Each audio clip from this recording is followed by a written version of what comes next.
So there was a K-12 teacher that fell in love with it and made it permanent at her school. Oh, no way. And while it was at her school, all of the students, K through 6 and teachers funneled through it, and all of the other schools around. This was in New Haven, Connecticut. Okay. And so she kept referring to it as the empathy machine, which I thought was really interesting.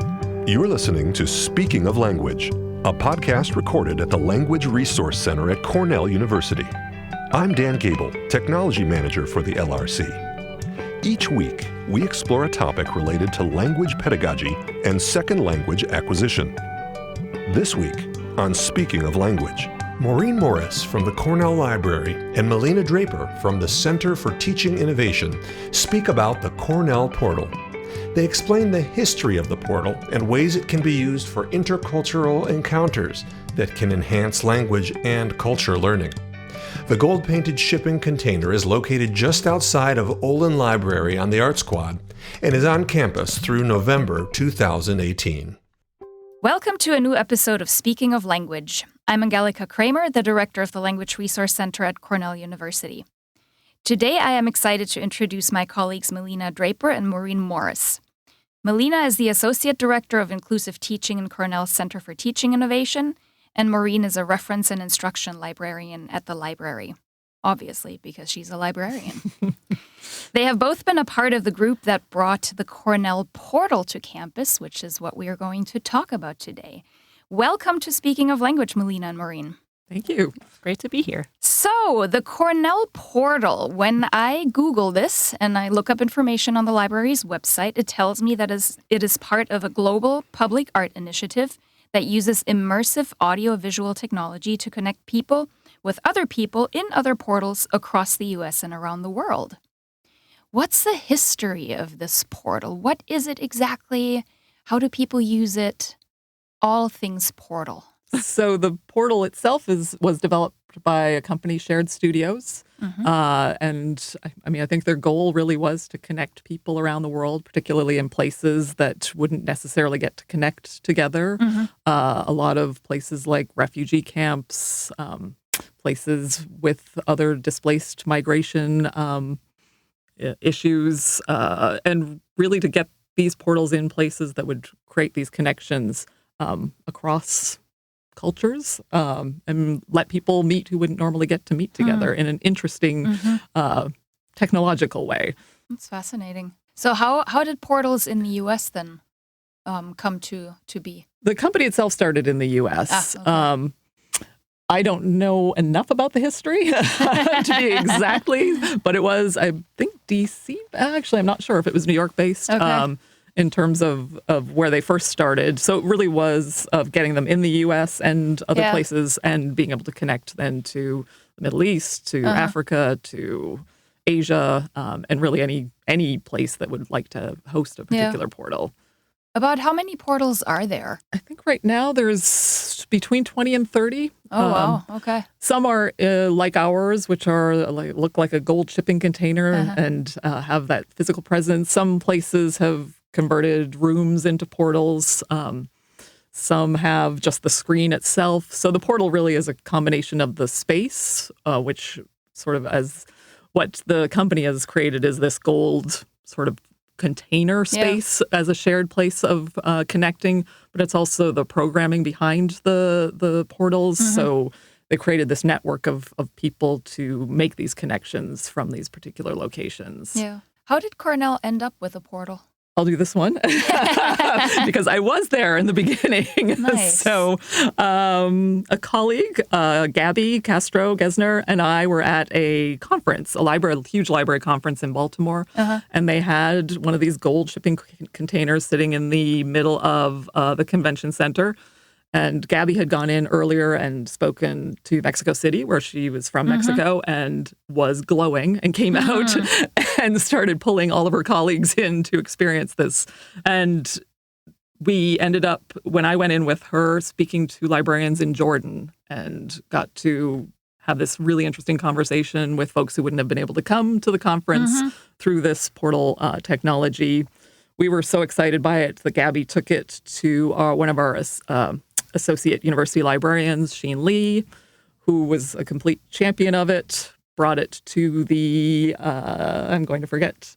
To the Vice Provost for International Affairs you. and also for engagement initiatives. Mm-hmm. And there was a lot of support to bring it. So they gave the financial support to do it, and the library took on sort of the management of hosting it, and then also including the Center for Teaching Innovation as partners in engaging faculty and using the portal.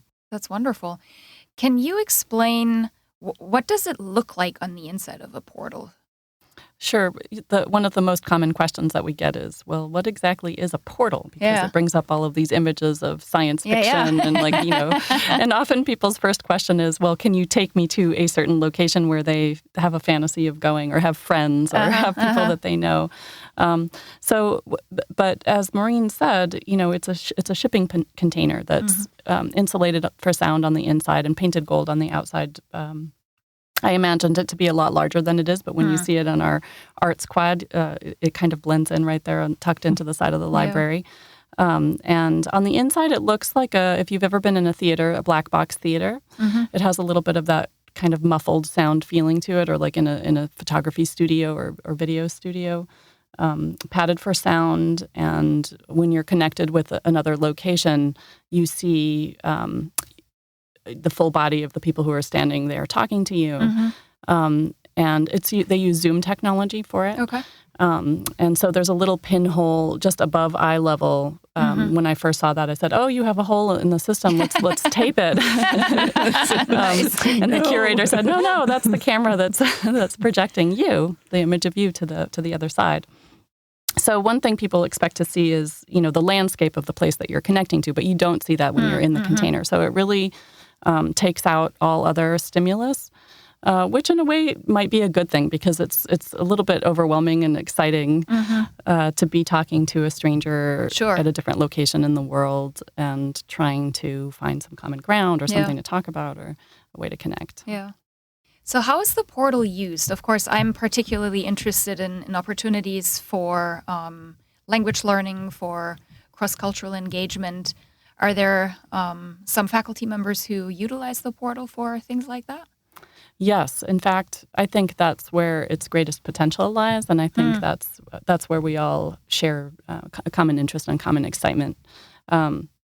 So in a way, the use of the portal is up to how your imagination might connect with it. So the portal website has a lot of different ideas for ways that people have used it in the past. And so people can do things like share meals or share songs or sing or make a thing together.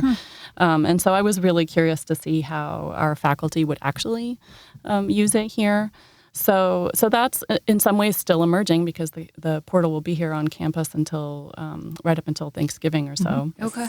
And so there's, you can walk in and scope it out during walk-in hours, or you can schedule a time to use it with your class and take your students. About 8 people fit comfortably in it at one time. So Abby Cohn, who's a linguistics professor, and her graduate student met with us to brainstorm how they might like to use it. And so they decided to create a series of interview questions to connect with the Mexico City portal and ask about how English language is taught in Mexico. And so small groups of 4 to 5 students will spend 20 minutes each engaging with a different partner on the other side. Nice. And so you can see here that part of what the value that Maureen laid out is in the relationships that the hosting company has created with all of the site locations. Each site location has a curator who, it's an appropriate word for them because it's not that they're, choosing art pieces, but they're helping facilitate conversations. They're helping people break the ice. They're helping people find a specific person of a certain type that a partner might want to meet with. So if you wanted to, we had a faculty member that was doing something about global health. So we talked about maybe ideas of looking for partners who were involved in health issues in different locations. The Language House has thought about using it for Spanish speaking. I had a chance to use it and, fell in love with the with the curator at the other end, and just became profoundly curious about each of these individuals' lives and how how they were learning English or different languages, because they often act as translators for the English speakers. Sure, yeah. And they're also incredibly interculturally competent, which is it's a pleasure to watch people who are good at making other people feel comfortable around cultural difference. Yeah, this is similar to the experience that I had. I went into the portal a couple of weeks ago, and as I was walking in, there was a student speaking with the curator in Swahili. And of course, when I walked in as a third person, they immediately switched to English, and I told them, hey, no worries, keep talking. Because the student here, he grew up speaking Swahili, so it was a nice way for him to use his first language. Unfortunately, he had to go to class, so I ended up speaking with the curator on the other end, and she's a university student. And speak about talking to a complete stranger. She told me how much she dislikes corruption in our country and what needs to happen to change politics and the role of women. And I was quite surprised by, what an engaging conversation we had about a topic like that. And then totally switched gears, and she told me about all the face creams that she had purchased earlier in the day and how much random stuff she was able to buy for the equivalent of $10. And she pulled out each individual little container one after the other, and I kept telling her, hey, you remind me of Mary Poppins. And she's like, what's a Mary Poppins? So we had a little cultural lesson on American pop culture, and I told her about Mary Poppins, and now she wants to go see the movie. So that was a lot of fun. So I definitely think the portal is a very cool experience, and I really hope that a lot of people are taking advantage of that. You mentioned that there are ideas and suggestions for instructors on the website. What is that website? Where can people find more information about the portal? So if you forget what this is, you can just go to the library website, and there's a button right on the right-hand side when you go there. But here's the shorthand. It's a bit.ly website, so bit.ly/Cornell portal with a capital C, capital P. And that'll get you there relatively quickly. It has a frequently asked questions page. It has then the two sign-ups, either just to come into the walk-in hours, although you're certainly welcome to just walk in if you're in the area, or to fill out a form just to tell us an event you might want to do, be it faculty, staff members on campus, student groups who may want to put something special together, or community members. We're really open to any kind of engagement that people want to have. So what are some of the benefits of a portal? And again, my mind goes to these cross-cultural and intercultural connections, but why should people spend their time scoping out the portal? Well, I think that in that cross-cultural, intercultural bucket, there's all sorts of interesting things if you stop to take a minute to think about what it's like. But, one of the things that happens is if you enter in on a walk-in, let's say, and it's Herat, Afghanistan, do you even know where that community is? I'm going to bet that the first thing you do when you get back to a sitting location is look it up on the map and see where were those folks that you just talked to. And then you'll continue to think about them over time because, it's such an unusual experience to get to talk to somebody who's just in such a completely different location. And I should say that there are some North America locations. So a completely different location could be Andover, Massachusetts, or Milwaukee. And all of these portals are located not necessarily at university sites like ours. Some of them are located in startup companies or entrepreneur companies, nonprofits. Some are located in the Mexico City one is on the entrance to a public square. So tourists walking into the city interact during their walk-in hours. And so it's a chance to, but it feels very intimate. So it's a chance. It's kind of like when you sit next to somebody on the bus. Some people, or on the plane, some people actually strike up conversations with those strangers, but most people kind of don't. Like there's not really a culture. People tend to respect the little bit of privacy space that they have. But so this is a space, a public space, kind of like that, like an airport, but where you're actually expected to engage in conversation with this person that you're hanging out with. And I personally have found that if there's a little planning on the front end, that those engagements are a little bit more meaningful. So early on when we were thinking about, what kind of instructional support we would want to be prepared to offer to faculty, we brought a one-day temporary bouncy house blow-up version of a portal to campus for one day.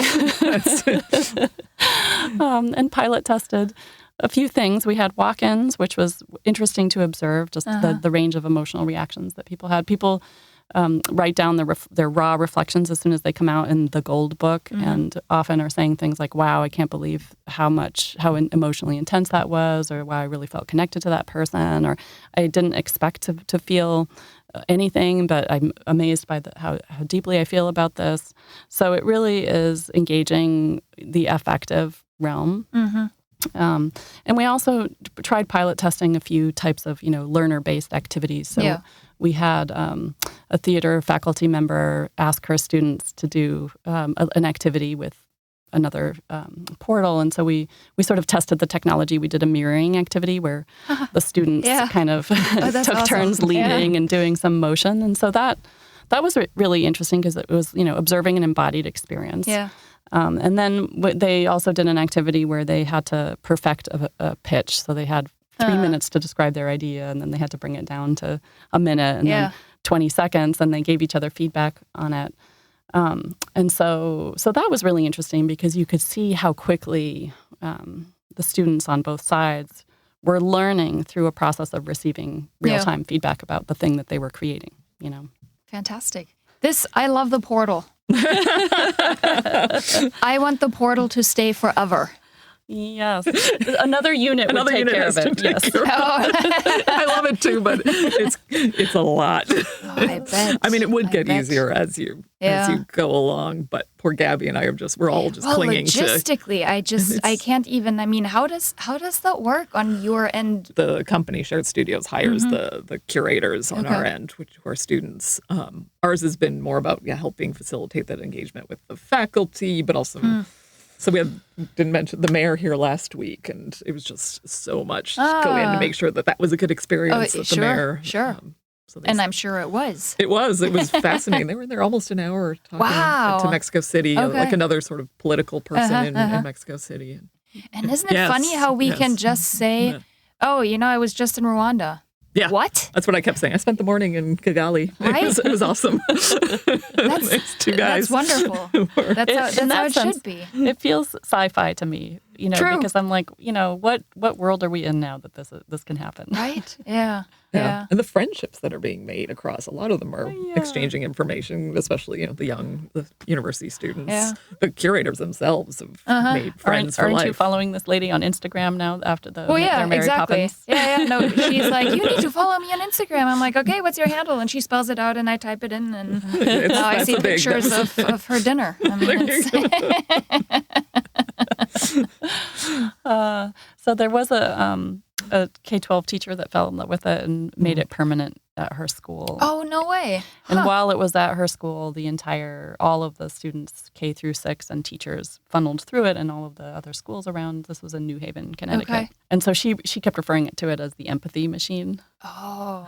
Which I thought was really interesting. I'm hoping that one of the outcomes would be that people experience it and then see the value of using Zoom technology to connect with other classrooms. And it doesn't have to be the portal, but the benefit of the portal is that you get all the relationships that Shared Studios has around the world. One of the projects that Yale did was a community and police relationships exploration discussion with, what location was it? Milwaukee, was it? Yeah, it was Milwaukee. Yeah. Milwaukee or Baltimore. So I find myself, because I tend to have my curiosity sort of in a more globally focused way, I'm looking at the ones that are not in the U.S., but the ones in the U.S. are just as interesting if you spend a little time looking at where the portal is located. Yeah, the Milwaukee one was the one that also had that relationship with the school in Connecticut, which I found fascinating. Yes. They were it was in a neighborhood with one of the higher incarceration rates, so we brought the portal there. To talk about things like race and policing and restorative justice and all kinds of things, and made this deep friendship with a girls' school in Connecticut, or a private school in Connecticut. That just cracks me up. And they're touring; they've done conferences together. The two. Oh wow! Yeah. She works the for them empathy now, machine too, I think. Oh, for yeah. Shared Studios. Really? That's right. She's an educational consultant for them. Yeah. She was such a fan. This is changing people's lives. Absolutely. Yeah, no doubt. Absolutely. Well, thank you so much to both of you for spearheading this initiative and bringing the portal to campus. This is quite awesome. And also for joining me on the podcast today. It was great to have both of you, Melina and Maureen. Thank you. Great. Thanks for having us. It was a pleasure. Next week, we will continue to look at different technologies for language learning. The LRC Technology Manager, Dan Gable, will join me on our podcast to discuss the role of technology in language learning. Until then, auf Wiederhören! The Language Resource Center is located on the ground floor of Stimson Hall on Cornell's main campus in Ithaca, New York. Check us out on the web at lrc.cornell.edu or look for Cornell LRC on Facebook and Twitter. Speaking of Language is produced by Sam Lupowitz and Dan Gable. Recorded by Sam Lupowitz. Original music by Sam Lupowitz, Dan Gable, and Joe Gibson. Thanks also to the College of Arts and Sciences at Cornell University. As a reminder, the ideas and opinions expressed on this podcast do not reflect those of the College of Arts and Sciences or any other official entity of Cornell University. We thank our listeners, and do stay tuned for our next episode.